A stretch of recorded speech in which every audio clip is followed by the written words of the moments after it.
Hey everyone, welcome to another edition of PowerCore Productions and Podcastings. I'm your host, Javon Harrington, back to hit with another video. And today we are going to be continuing and concluding Konosuba, Mystic Rangers of Misfortune, based on the Heroes of the Morphing Grid series, Part 6. As always, if you're a fan of the channel and everything else that we have to offer, then please don't forget to like, comment, subscribe, share, and hit that bell for post notifications so you can stay up to date on everything that is PowerCore Productions and Podcastings that has to come out now and in the future. As we reach Part 6, we are now going to be concluding the Season 2 portion of Konosuba. Later on today, we are also going to be doing the movie Legend of Crimson, and now basically tie up all of the Konosuba story before we get into the major crossover event. I do want to say that I really have enjoyed making this series, mainly because I've been able to try out a bit more of the comedy aspect of storytelling, since Konosuba is a pretty light-hearted story, so there's no need to be as dark or as gritty as, with a lot of other what-ifs that you may have to make when it comes to this channel. So it's really just been a nice overall relaxed and chill sort of storytelling, to say the least. Also, I want to say thank you to everyone who has supported this series as well as everything on the channel, because as always, I cannot do it without you. You make the channel grow, you make the core grow. But anyway, without further ado, we're not going to keep you here too long. Let's get into today's video. So as always, sit back, relax, and enjoy the show.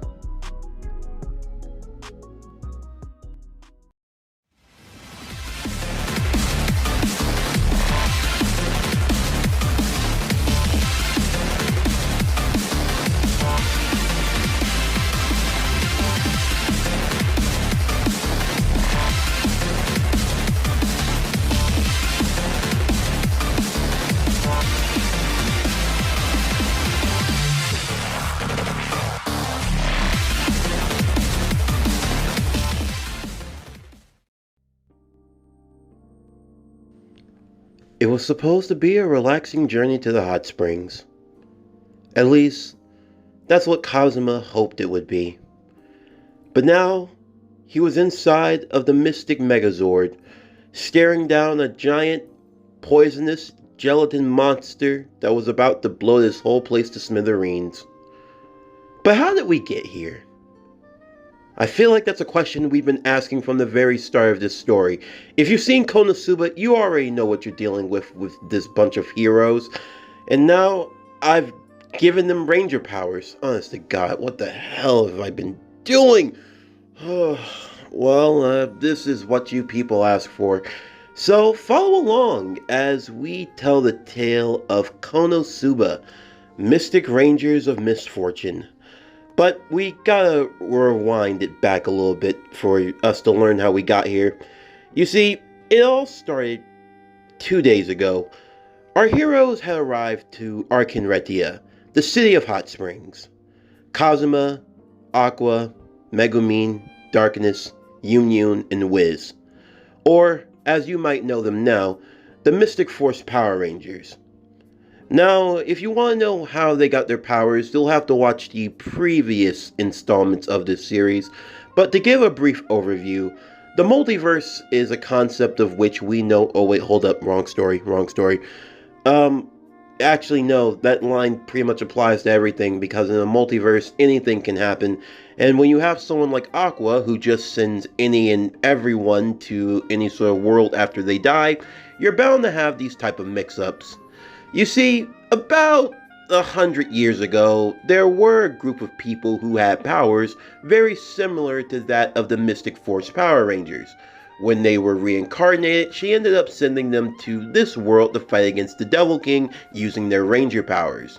As a result, the powers ended up existing in this world, and now it's just become a hot pot, mixed hodgepodge of various heroes and individuals who have all come in one form or fashion or another.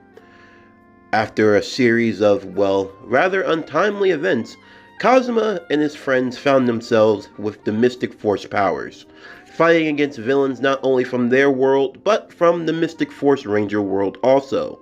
among them being Necroli, the vampire bat, Mordecon, the Devil King, among many of his generals. A headless knight who had managed to be defeated almost by the incompetence of the team itself. All the more the reason as to why this team was taking a trip to the hot springs in the first place. There was also Vanir, who was a former general of the Devil King, a demon who used earth magic. However, he didn't really like that job anymore, so he was looking to do something different with his life. That's why he decided to run the item shop with Wiz. And he also inherited the power of Wiz's father, who in this universe was Korag, the Wolf Knight.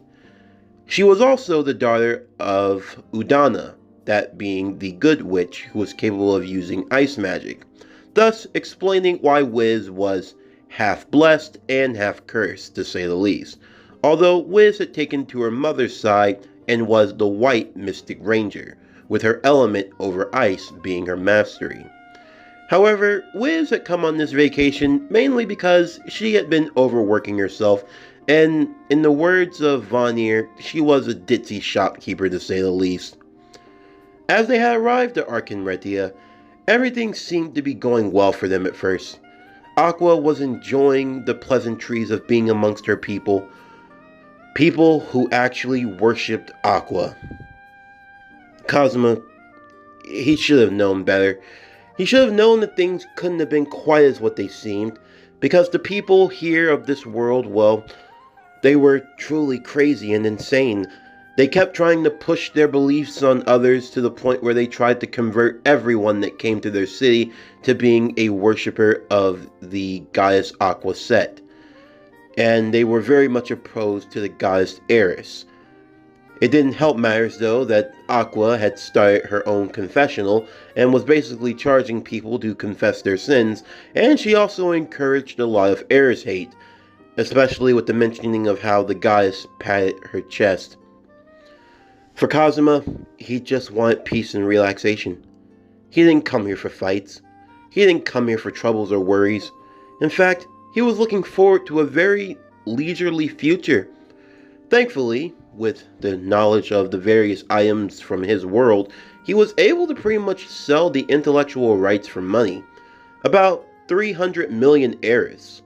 With that type of money, he could just lounge around all day and never have to worry about getting a job, working at the guild, never have to worry about being potentially killed by monsters. He got his head lopped off by the Winter Shogun, and that didn't end well. And then there was the time that he tried to go on that mission to fight the man-eating water bears, and that didn't end too well either. Then there were always the giant man-eating toads. I mean, somehow they got ranger powers, and yet they still had trouble with these damn toads. Well, especially Aqua for the most part, although at least now she could rip out the belly of the toad and free herself, although she always found herself covered in toad slime and toad guts, and that stuff really got in deep, even into her ranger suit, and those things had to be specially cleaned. Honestly, how the hell did they get in this situation? How did Kazuma find himself in all of this mess? Well, now he was on vacation. Despite all of the lunatic Aqua worshippers, despite Aqua losing her damn mind and everyone else just being lost doing their own things, the only thing Kazuma wanted to do now was relax. And he had actually found out that there was a mixed bath in Arkenretia. He made his way to the hot springs, hoping that he would get a chance to see something worth his while. Although those plans ended up backfiring rather quickly, as at the same time that he had gone into the hot springs private bathing areas, a few of his friends were also there, mainly being Megumin, Wiz, and Darkness.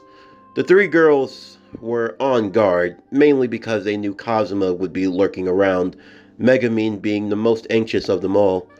Wiz was too kind-hearted, even for her own good. Personally, she really didn't care about such things, as she was too shy and bashful to do anything herself. Of course, Kazuma tried to play it cool, pretending like he wasn't there, although he knew it would only be but a matter of time before he was caught anyway.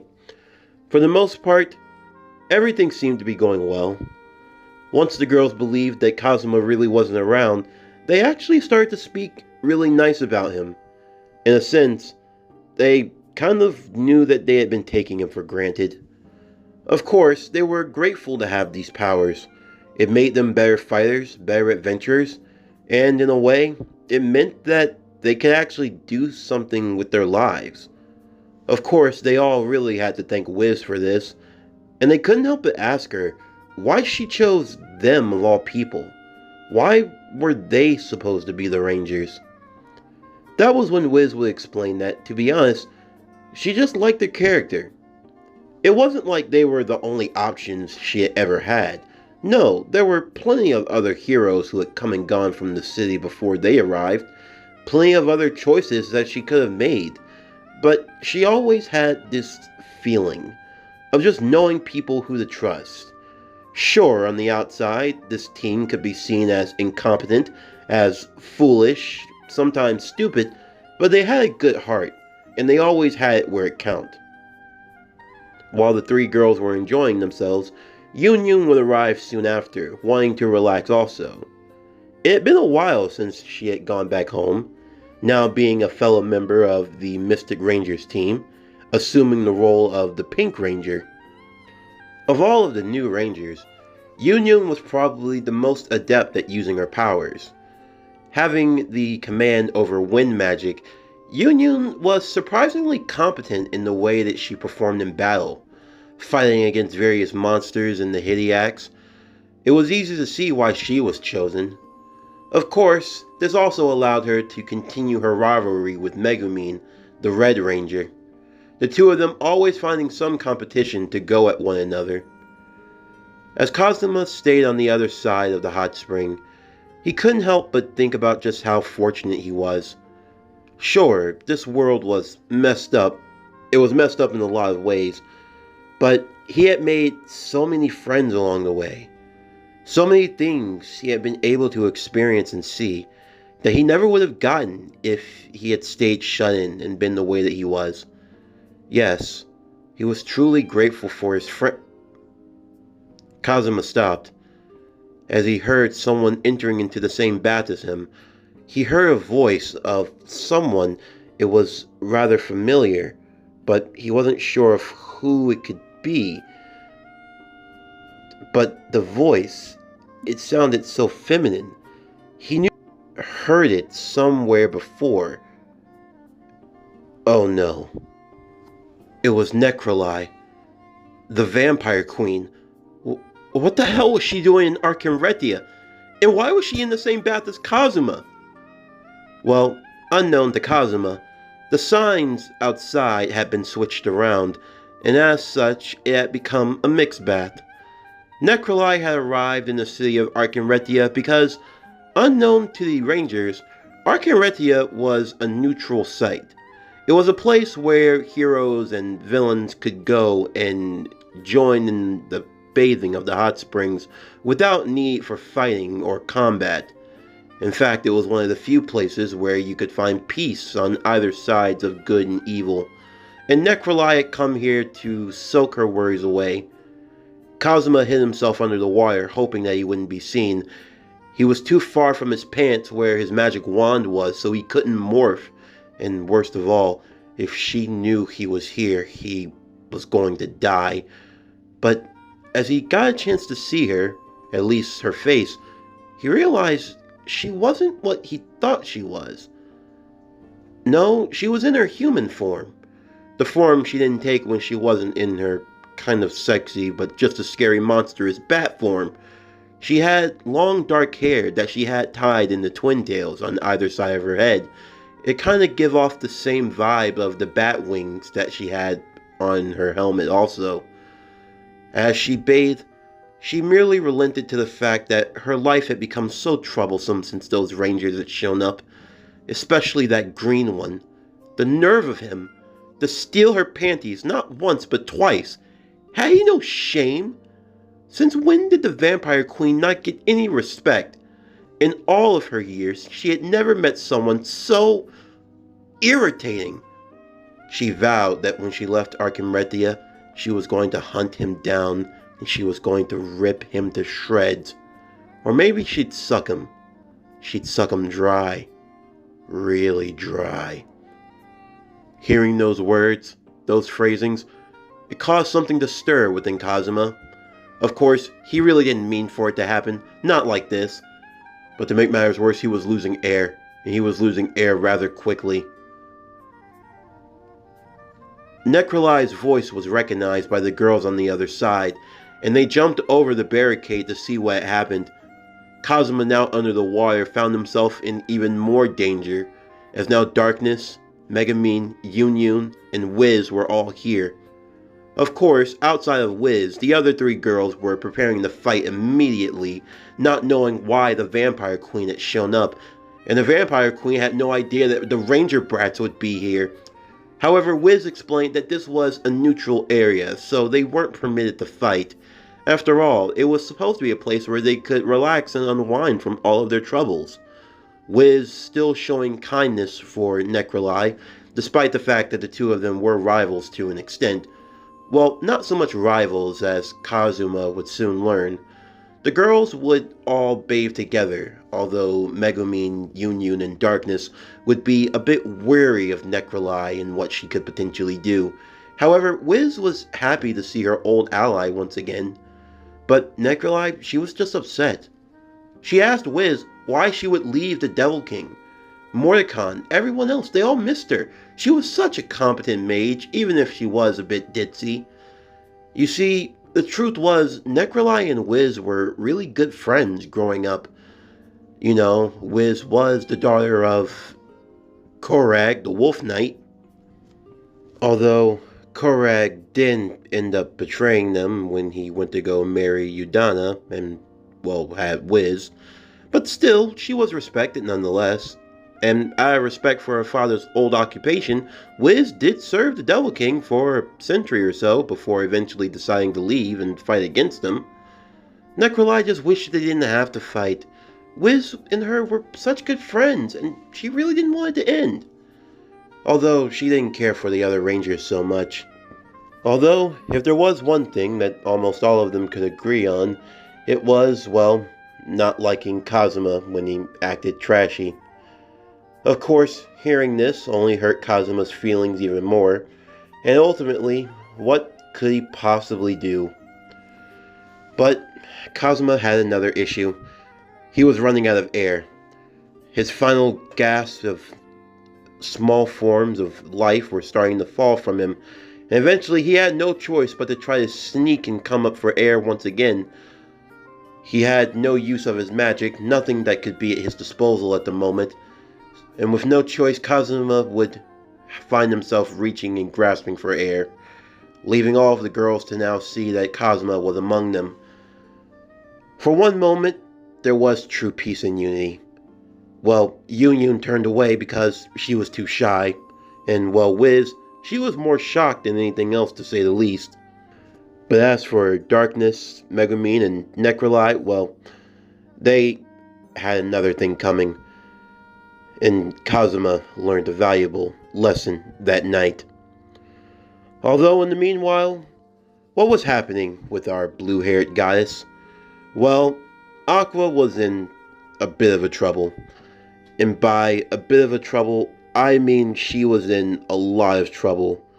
You see, Aqua loved Archenretia, but there was one small problem. She couldn't stop purifying almost everything she touched. It just happened so naturally. She thought she was blessing the waters, but she was purifying them, turning them from a hot springs to just boiling water. And well, the people were not too fond of that. They ended up calling her a heretic, especially when she tried to claim to be the goddess Aqua, which she truly was, but no one believed her. The next thing she knew, the citizens were chasing her around, believing that she were conspiring with the Devil King, which couldn't be furthest from the truth, and now she found herself being a part of a witch hunt. Evading an angry mob, Aqua found herself running for her life, until eventually she came across all of the others. It didn't really help matters, though, that now they were caught up in their shenanigans, and they found themselves running all the way up to the mountains where the hot springs had originated from.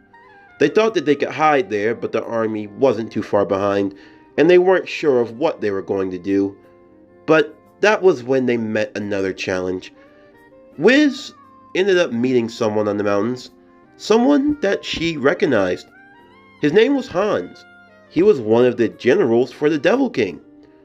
Of course, Hans had no idea that Wiz would be there, and he was even more shocked to see that she had in fact become a ranger along with everyone else, so the rumors were true.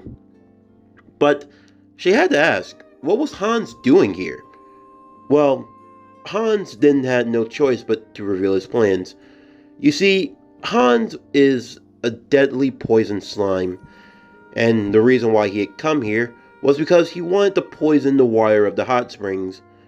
It now all started to make sense about why Aqua was trying to purify the waters, because the waters were actually poisoned. Learning of his plans, Wiz would immediately rebuke him for doing such a thing, explaining that Arcanrectia was a place where it was supposed to be neutral. So his actions not only went against the treaty, but went against even the Devil King's own wishes. Even Necroli would be opposed to this, as she came flying in out of nowhere, as she could sense Han's presence in some of the hot springs that had been poisoned, although she didn't want to believe that it had actually been true. Out of all of them, the one who was truly pissed off the most was actually Necroli. The hot springs were one of the few places where she didn't have to deal with shenanigans. Well, she had to now, running into Kazuma and everyone else, and Hans was basically about to ruin all of that. However, Hans explained that it was because of those damn Aqua worshippers. They were just so annoying. Those zealous cultists and their weird worshipping fetishes. He was ready to put an end to all of that. Well, now Hans had made himself an enemy. Not only to the Rangers, but also to the forces of the Devil King as well. Necroli would summon an army of Hideacs. Their first instinct was trying to jump Aqua, but Necroli commanded them to go after Hans. Kazuma believed that they had this in the bag. If Necroli was going to fight with them, they had 6 Rangers rolling deep. There was no way they were going to lose this fight. Well, that was until they realized that Hans was actually pretty powerful. The man transformed into a slime-like monster body, and he melted the Hideacs. It became apparent very clear that Hans was not someone to be taken lightly just because he was a slime. However, Aqua would be the most angered out of all of them, seeing a slime destroying her lovely city, as well as putting in danger the lives of those of whom were her followers. Aqua would lead the charge amongst the other Rangers, everyone following her lead as they did battle against Hans. Aqua's purifying abilities made her a matchup nightmare for the slime menace, and with Wiz using her ice magic, she was able to freeze him over a few times, making it a bit difficult for him to escape. However, Hans was not easily going to be defeated here. He was actually able to absorb various debris from the surrounding area to grow in size, becoming more and more of a monstrous slime, one that would not easily be defeated. As the Rangers worked to fight against him, Hans would summon his own mini-slime monsters, leaving them preoccupied with beings to fight. Kazuma fighting alongside with Yunyun, Darkness fighting alongside with Megumin, Aqua and Wiz trying to battle against Hans themselves, and even Necroli was doing her part to fight against all of this madness. Yeah, this was not for the faint of heart, to say the least, and Hans' slime was not something to underestimate either.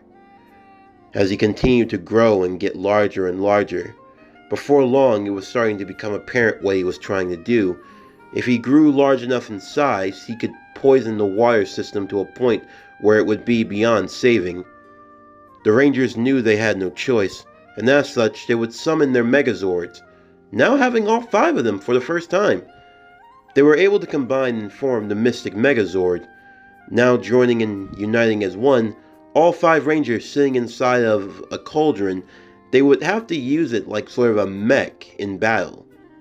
Thankfully, Kazuma was able to take the lead in this regard, since he came from another world where using things like mechs and other forms of technology were right up his alley. Wiz would assist also by summoning her own Zord, that being the Ice Unicorn Zord, allowing for the Megazord to sit upon it like a noble steed in battle. They were actually able to work together and fight against the large slime.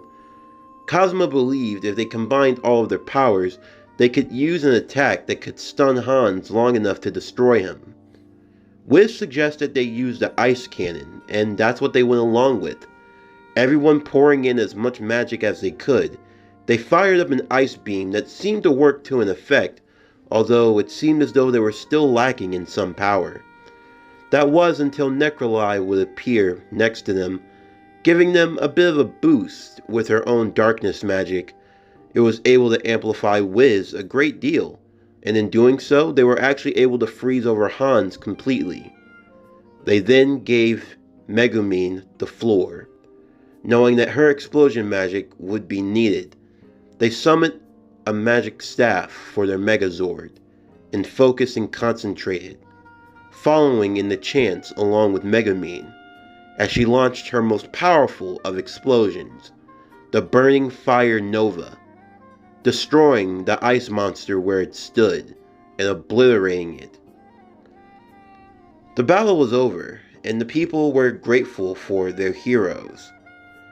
From out of the debris of ice, there was a tiny remains of what was Hans. He was nothing but a little slime squid, and Aqua, she was going to take care of the rest. You see, Hans was about to learn the truth. Even if the people of this world didn't believe it, he would be the one to know. His life was ended not at the hands of mere mortals, but it came at the hand of none other than the goddess of water herself, Lady Aqua. As the Blue Ranger charged within her fist, Requiem, the rage of the gods.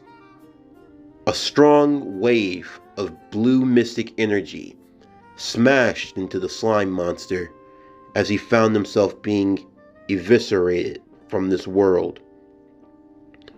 The people were happy for their saviors, happy to see that their home was not destroyed by the slime monster. As the battle had come to an end, Necroli had to admit she never thought that she'd find herself fighting alongside the Rangers of all people, and that Mordecon was never going to believe this. Of course, they asked what was going to happen now, and Necroli made it very clear. Once they left Arkenretia, it was back to business as usual. She made it very clear to Kazuma that she had not forgotten what he had done. 3 times he had violated her, meaning she was going to make it 3 times as more painful when she destroyed him. Kazuma, well, he started to turn pale at the thought of what she would do to him. With that, she would spread her bat wings and fly off, ready to go back home. And as for the others, they did the same. Well, they had no choice. Aqua ended up purifying all of the hot springs, and well, now there were just nothing but boiling water, so safe to say they were banned from Arkenretia. So you could say that in the end, Hans got what he wanted in a roundabout way. But as they saw their home coming back into view, seeing the city walls, the familiar faces, as they made their way back home once again, Kazuma couldn't help but reflect on this crazy world that he had been brought into. Sure, it wasn't quite what he had wanted, but in the end, he had made friends. He had gone on various adventures, and honestly, he wouldn't trade it for anything. As Kazuma sat back, the only thing he hoped was that God would bless this strange, cruel, but also exciting new world. And honestly, he hoped and prayed that he would never find himself in any more of these strange and odd situations. However, as Kazuma thought this, me personally, I simply shook my head. I shook my head and I laughed. I laughed so hard that honestly, You wouldn't even believe just how hard I was laughing. I laughed so hard that I dropped the script on the ground because even though Kazuma doesn't know it, I know it, you, the listener, knows it, and everyone else around the world knows that for Kazuma, no matter what story he's in, his troubles and worries, oh, trust and believe, they are far from over. This concludes Konosuba, Mystic Rangers of Misfortune, based on the heroes of the Morphin Grid series, Part 6.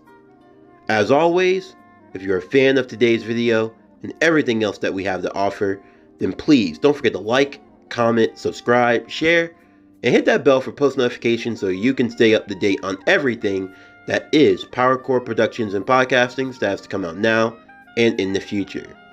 Stay tuned later on this evening as we are also going to be doing Konosuba, Mystic Rangers of Misfortune, the movie, The Legend of Crimson. But anyway, that's going to do it for the end of today's video. I'm Javon Harrington with PowerCore Productions and Podcastings. Signing off, and I'll see you next time.